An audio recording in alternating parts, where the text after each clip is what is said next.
یلدا چیست؟ آیا یلدا فقط دورهمی ساده و خوردن میوه است؟ آیا شب یلدا تاریکی مطلق و هراس بنیادین هست؟ فلسفه تجلیل از یلدا چیست؟ سلام، من امین الله باسط هستم و شما را با یک ویدیوی دیگر به کانال فیلسوف یوتیوب خوش آمدید عرض می نمایم. در ایام تجلیل از یلدا قرار داریم و من هم می خواهم در این ویدیو بررسی فلسفی از یلدا داشته باشیم. امشب بلندترین شب سال هست، طولانی ترین شب سال هست و اما در باورهای کهن شب نماد تاریکی و روز نماد روشنایی است. مثلا در آیین زرتشت شب نماد اهریمن هست و روز نماد آهورمزدا است. اهریمن موجودی شیطانی، موجودی است که دوست دارد تمام جهان در اغتشاش و در بی‌امنی، در تشویش به سر ببرد. و اما از طرف دیگر آهورمزدا خدای خیری است که دوست دارد بندگانش در سایه صلح، ثبات و امنیت به سر ببرد. لذا روز نماد آهورمزدا قرار می گیرد و شب نماد از اهریمن قرار می گیرد و در بعض از باورهای دیگر شب شر محسوب می شود و روز خیر محسوب می شود. هر آن چیزی که خوب باشد و به سود ما باشد خیر هست و هر آن چیزی که بد باشد و به ضرر ما باشد شر هست. شب شر حساب می شود و روز نمادی از خیر محسوب می شود. حالا با در نظر داشته تمام این بیانات و همچنان که گفتیم شب یلدا طولانی ترین و بزرگترین شب است، لذا این شب نماد غلبه تاریکی بر روشنایی حساب می شود و مردم در ایام گذشته از این تاریکی هراس داشتند. برای اینکه بتوانند بر این تاریکی غلبه بکنند، چیره شوند و از این تاریکی رهایی یابند، در کنار همدیگر قرار می گرفتند، با همدیگر داستان سرایی می کردند، قصه می گفتند و این شب را احیا می کردند. و صبح یلدا صبح امید، صبحی است که تاریکی پشت سر گذاشته شده و ما به روشنایی می رسیم. لذا انسان‌های گذشته تسلیم این تاریکی نشدند. صبح یلدا پایان سلطه تاریکی بر روشنایی است. این کار نه فقط یک سنت بود بلکه یک اقدام فلسفی بود. حالا بیایید نگاه فلسفی به یلدا داشته باشیم. معمولا فلسفه با سؤال آغاز می شود و سؤال هم چنین هست: چرا انسان‌ها از یلدا تجلیل می کند؟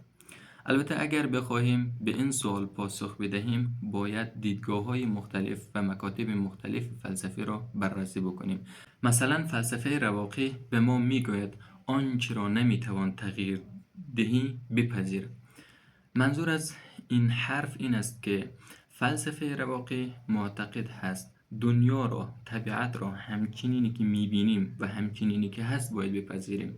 شب هست، روز هست، تاریکی هست، روشنایی هست، خیر هست، شر هست. تمام اینها جزء از طبیعت هست. همچنانی که ما جزء از طبیعت هستیم، شرور، خیرها، تاریکیها و روشنایی ها هم جزء از طبیعت هست. ما نمیتوانیم طبیعت را تغییر بدهیم. اگر نمیتوانیم طبیعت را تغییر بدهیم پس بیاییم طبیعت را بپذیریم. طبیعت را با تمام خوبی ها، با تمام بدی ها، با تمام مزایا و با تمام کاسته های آن بپذیریم. و عبارت دیگر فلسفه رواقی به ما می آموزد که ما نگاهمان را عوض بکنیم و این قدرت انسانیت را نشان می‌دهد. اگر ما نمی‌توانیم دنیای بیرون را تغییر بدهیم، می‌توانیم دید خود را نسبت به دنیا تغییر بدهیم. ما حتی نمی‌توانیم 1 دقیقه از این شب را کوتاه‌تر بکنیم. ما نمی‌توانیم جلوی خیلی از شرور را بگیریم، خیلی از بدی‌ها و خیلی از کاسته ها را بگیریم، اما می‌توانیم نگاه خود را نسبت به بیرون عوض بکنیم و این قطعاً واقع بینانه تر خواهد بود. لذا شب یلدا به مثابه تمرین پذیرش خواهد بود. پذیرش چی؟ پذیرفتن اینکه شرور وجود دارد، تاریکی وجود دارد، کاسته ها و کمی ها وجود دارد، با در نظر گرفتن اینکه همه ما در کنار همدیگر قرار داریم و همه دور همدیگر جمع هستیم، میخواهیم از این تاریکی عبور کنیم و این تاریکی را پشت سر بگذاریم.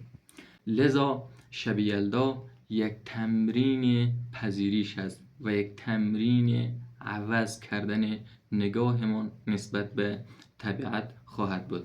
و اما یلدا در فلسفه اگزیستانسیالیسم جهان ذاتاً بی‌معنی است. تاریکی نماد همین بی‌معنایی محسوب می شود، اما ما در همین تاریکی با دور هم نشستن، با خندیدن، با قصه گفتن داریم برای خود ما معنا می سازیم، داریم همین دنیای پوچ را یک معنامندی خاصی میدیم، همین دنیای بی نظم و همین دنیای پر از آشوب را داریم نظم بخشی میکنیم و نظاممندی میکنیم. و شب یلدا نماد این هست که ما به طبیعت و به جهان میگوییم شاید تو بی معنا باشی، اما ما با عشق و همدلی معنای زندگی خودمون را میسازیم. یلدا طغیانی است علیه پوچی، شوریش آرام با انار و هندوانه و نگاه مهربان مادر بزرگ.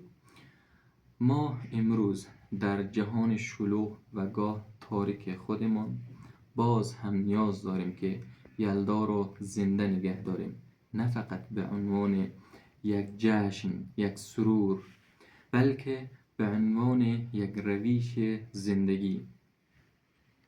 یلدا به ما یادآوری می کند تاریکی همیشگی نیست، پس باید شاد بود، باید منتظر ماند و مهمتر از همه باید در کنار همدیگر قرار بگیریم.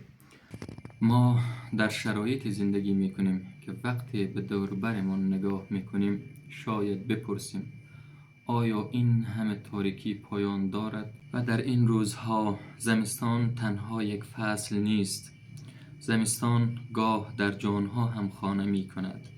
ما اخبار دردناکی شنیدیم، هموطنانی که در آستانه خانه مشترکمان در آغوش سرمای بیرحم تنها ماندند و جانهای شیرینشان را از دست دادند.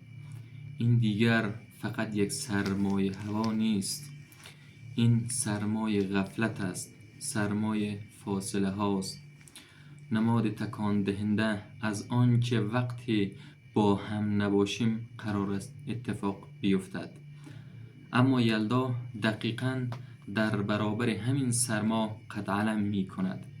یلدا فریاد می زند که نباید گذاشت هیچ انسانی در هیچ کجای از این سرزمین در تاریکی و سرما تنها بماند.